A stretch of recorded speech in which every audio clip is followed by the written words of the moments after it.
Hey guys, this is Comic Uno, and today I'm doing Comic Uno's Best Comics of the Week, and this is the show where I review all the comics I've read this week in one show. We go least favorite to best pick of the week and everything in between, but before I get started, we do talk about the viewer's pick of the week at the end of the video, so in the comments below, let me know your pick of the week for a chance to be featured. Also, be sure to give this video a thumbs up because it does help the channel.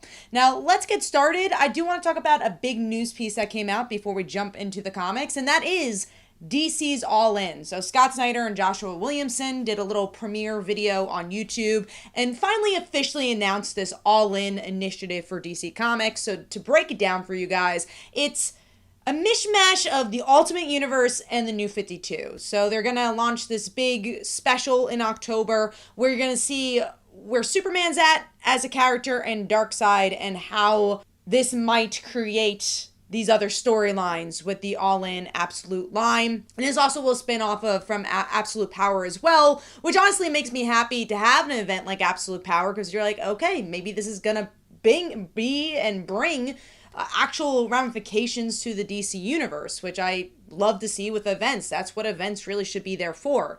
And something I feel like I'm really excited about is the idea that DC has learned from the New 52. Because in my mind, the New 52 was a really important step for, honestly, modern comics in general. It brought a lot of new people to reading comics. I know so many people that are continuing reading comics a decade later because of the New 52, or maybe Marvel fans that got more into DC because of the New 52, me included. I was more of a Marvel fan until we got the New 52. Now I would say I'm pretty 50-50, but also grew up with Marvel a little bit more than DC. So this honestly excites me a lot because I'm hoping it brings a lot of new people to the foreground, but also a thing that they learned from the New 52 is have an initiative, have exciting issue ones without rebooting and shaking up so many of the storylines that were great right now, like Superman or Batman, Wonder Woman with Tom King, and that was kind of the statement here. It's like, this is not a reboot, this is not a relaunch. You're still going to get all those stories. You're just going to get these stories as well. And what I was mentioning before, alluding to,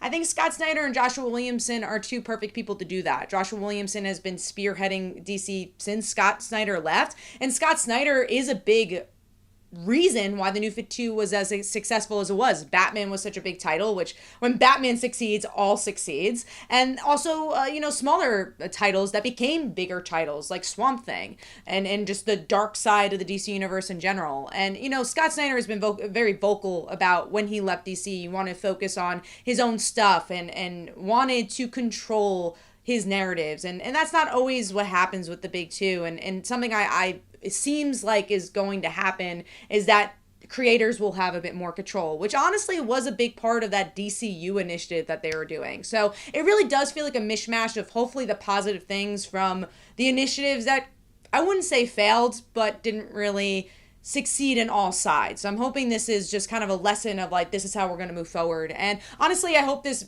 makes a healthier comic book market, honestly, for indie comics, for Marvel, for DC. I hope this is a great move. So, obviously I'll probably talk about the rundown of titles as those are announced probably after San Diego Comic-Con is my prediction when we're going to get like that first wave of titles, but we're getting little hints of what we're getting. Like there's a new Superwoman, which is very exciting, but I'm very excited for this news and hope for the best for DC and the big two in general.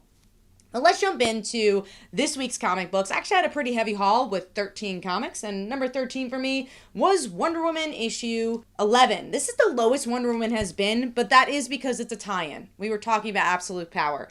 I have been enjoying Absolute Power for the most part. It really just started, but I'm like, okay, now with the promise of things are going to be shaken up. And honestly, something I liked is the seeds that have been sowed before Absolute Power to dive into this. The Amanda Waller stuff has been going on for like 2 years before this event.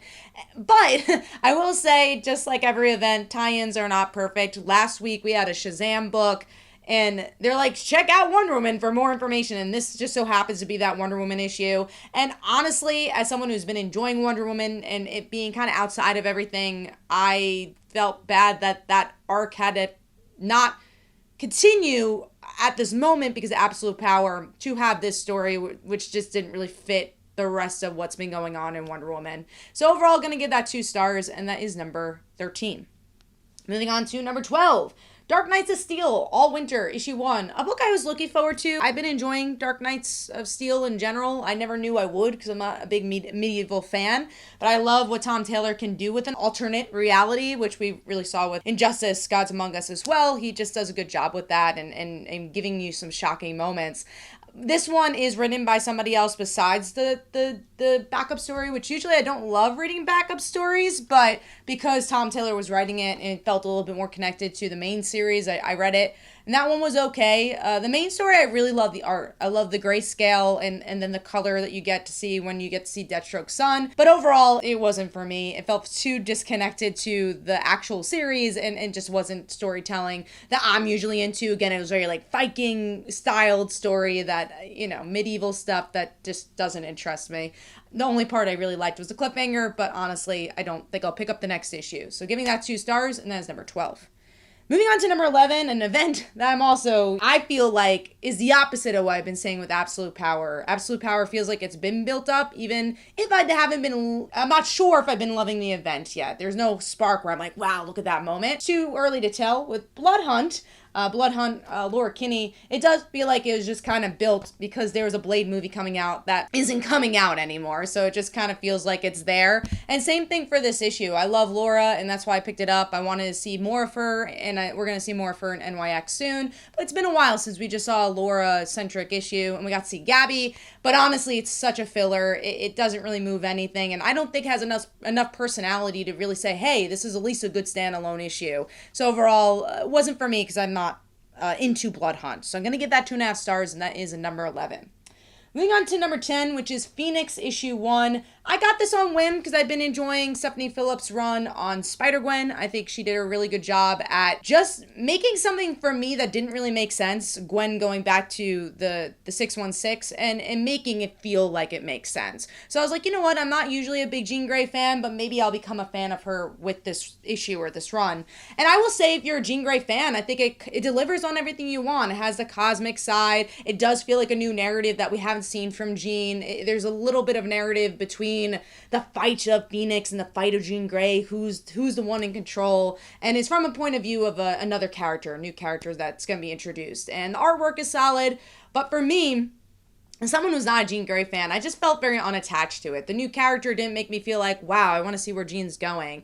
And the cosmic stuff didn't really interest me. So as an outsider fan, this didn't really make me want to become a Phoenix fan. But that doesn't mean that Jean Grey fans won't enjoy it. So giving that one 2.5 stars, and that is number 10. Moving on to number 9, which is Ultimate X-Men issue 5, a book I'm always on the fence with, because there's definitely some interesting stuff that's building, and if you're following the Ultimate Universe, it feels almost necessary to read this issue, because you're like, well, what is happening with mutants? Is this going to play a bigger part in the Ultimate Universe? You definitely get a little bit more background, especially with the mutants in general, and the scope of the mutants in this world. But the characters don't really interest me that much. I want a little bit more character-driven storytelling that's just not here for me, and it is a lot like a manga, and I'm still trying to get used to that. Continuously still on the fence with this book. We'll see next month if I pick it up. So I'm going to give that 3 stars, and that is number 9. Moving on to number 8, I wanted to like this book a bit more than I did, and that is Daredevil Woman of Fear, issue 1. We get to see Elektra has this new protege, Elektra saying, hey, we're gonna die one day, you kind of need to take up the mantle and help us out here. Then you have Crossbones and Elektra, they fight, and that's kind of the issue. There's not much more to it. It feels very to the motions. I like Elektra, so I'm going to continue reading the series, and maybe if I was reading Daredevil, this scope would feel more interesting to me, but it wasn't as strong as the Gang War tie-in yet. So we'll see where it goes, but it was just kind of middle of the road. So giving that 3 stars, and that is number 8. Moving on to number 7, which is Titans, issue 13. This one I felt like had a lot of potential. The beginning of the issue kind of tricks you, and it looks like Raven is finally revealed to be evil to the rest of the team, and then the rest of the issues actually, no, they didn't actually reveal that, and Beast Boy is gonna fight this character who can only become animals if they kill someone, and obviously wants to kill Beast Boy to get all those powers from Beast Boy that he could change into any animal just because. Which I thought was an interesting concept for a fight, but from the over-scoping storyline, I just want to see the Raven stuff kind of move forward, because it's been a while since we've been having this story, and it just doesn't really feel like it is moving forward. So overall, giving it 3 stars, not bad. I like the art. I love when Daniele teams up with Tom Taylor, but this one wasn't as strong as some of the previous issues. So giving that, like I said, I mentioned 3 stars, and we're moving on to number 6. I was really looking forward to this book. That's Witchblade issue 1. It's been in the works for a really long time. I like Witchblade. I haven't read every Witchblade book ever, but I've read enough where I get the gist of who the character is. I think it does a good job at introducing her to people, again, who don't know who Witchblade is, all while trying to tell a new story, talking about absolute power, and is that a reboot? No. Is this a reboot? Yeah, it really is retelling the story from a 2024 angle, which I think is necessary if you're going to get new fans, because it is an older property. The thing I didn't love about this issue is how much of the issue is just, like, character designs and sketches, and it's a $4.99 book, and I'm like, I don't think I needed, like, 15 pages. Honestly, maybe more. It's, like, this much of character designs. It's a lot. So, I wish this could have been a $3.99 book, especially with the Top Cow stuff. But I liked it. I want to see where it goes and see what the story actually is going to be, because I don't know if that was really introduced too much, besides that she's the new Witchblade, or the old Witchblade. She's Witchblade again. So giving this 3.5 stars, and that is number 6. Moving on to number 5, which is Lawful issue 2. Also on the fence with this one, which is weird, because I actually think it's a good book. It's this interesting morally gray story about this guy who needs to keep following the rules if he doesn't want to become a monster. And he has a friend who's a monster. You see, in the end, one of the guards who seems like he's following all the rules and at least pretending to, is actually a monster, and then has a cure to not be one. That way he is showing that he's still breaking the rules, but he's like, oh, well, I'm actually not a monster. So I was like, oh, that cliffhanger is really interesting. I just don't know if I love this genre, and that's the thing I'm kind of figuring out. But the story is really well told for this genre, and it does give you just enough to be like, well, what is going to happen in the next issue? So overall, giving that one 3.5 stars, and that is number 5. Moving on to number 4, which is Nightwing issue 116. We're getting to the end of this series. The beginning was a little slow for me, where Nightwing's like, well, what do? I gotta hide because people are wanting me, but also I don't want to hide. I understand the situation. He realizes he's kind of got to go off on his own odyssey, which they've been pretty much telling us is going to happen. And you get a little bit of how Bloodhaven's reacting to people thinking that Dick Grayson is heartless. But honestly, the ending kind of made it for me. This issue, we get to see Bruce become Nightwing, where you're like, oh wow, that's a really cool way to turn the tables of obviously 10 plus years ago when Nightwing became Batman, when Batman was gone. So I like that. I thought that ending honestly made the issue for me. And obviously there's always really good art and interesting settings here. So overall, I'm going to give it 3.5 stars. And that is number 4. Moving on to number 3, which is Powerpuff Girls issue 1. I like a good IP, fun, all ages story. And I feel like Dynamite's been doing a really good job with the Disney Cartoon Network stories. And Kelly Thompson is such a great writer who can write the darkest story and then tell you, like, here's Jeff, here's Powerpuff Girls. And she does a really good job at making you feel like the voice of the show, which is honestly always hard, and be like, okay, well, how do you do that without feeling repetitive? And this issue honestly just felt like a good episode of Powerpuff Girls, where we get to see the girls have this robot that's telling them, well, this is what your actual destiny is. You shouldn't be teaming up with each other as Powerpuff Girls. This is what you should be doing. And you have a really fun way to tell the story through comics, almost comic strips, with when they choose their new jobs as kindergartners. And then you have him, who's the main villain, and you find out it was them all along that was trying to pull apart the Powerpuff Girls. And just the language of it, you kind of heard the voices of all the characters. It was just pure fun. I enjoyed it as a big Powerpuff Girls fan, so I'm going to give that 4 stars, and that is number 3. Moving on to number 2, which is Superman issue 16. Man, it just shows, again, earlier in the video, I was saying Joshua Williamson and Scott Snyder is just kind of perfect for this absolute power / all-in initiative. And this issue kind of proves that, of what he's been doing with Superman, and what I've always praised Superman in this volume in particular, is that it feels new, but it's really just encompassing everything we love about the old Superman. And that's what I like about this issue too. You get some old stories about Zatanna. Honestly, this has been the best Absolute Power tie-in, because it doesn't disrupt what's been going on in Superman. You still get to see Lena, you get to still see Lex, all while Amanda Waller is infiltrating, and you get to see other characters that are spotlighted that are not normally spotlighted in Superman, like Zatanna. And there's some really just great small moments to happen here. Even the cliffhanger with Lois just having this Iron Man Superman suit. It's just a lot of great moments that build into, it's like, wow, I had a fun time with this tie-in, and it just balances all the characters really well without feeling overwhelming, and the artwork is just great as well. So giving that 4.5 stars, and that is number 2.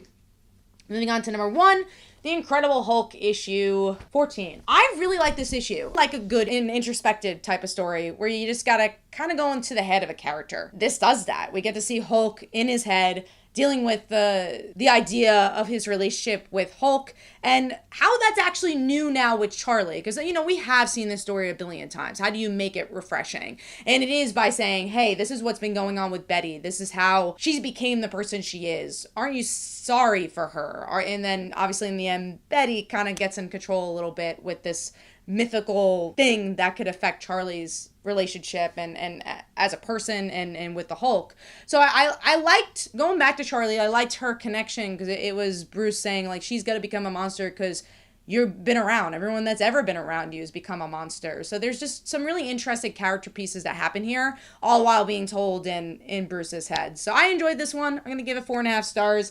Hopefully you guys enjoyed. This is Comic Uno. Let me know in the comments below what you thought about All In and also all the comics this week. And of course, we're going to talk about the viewer's pick of the week. And last week, that pick was Blood Hunt Hulk. So another Hulk series. And here's some comments about that.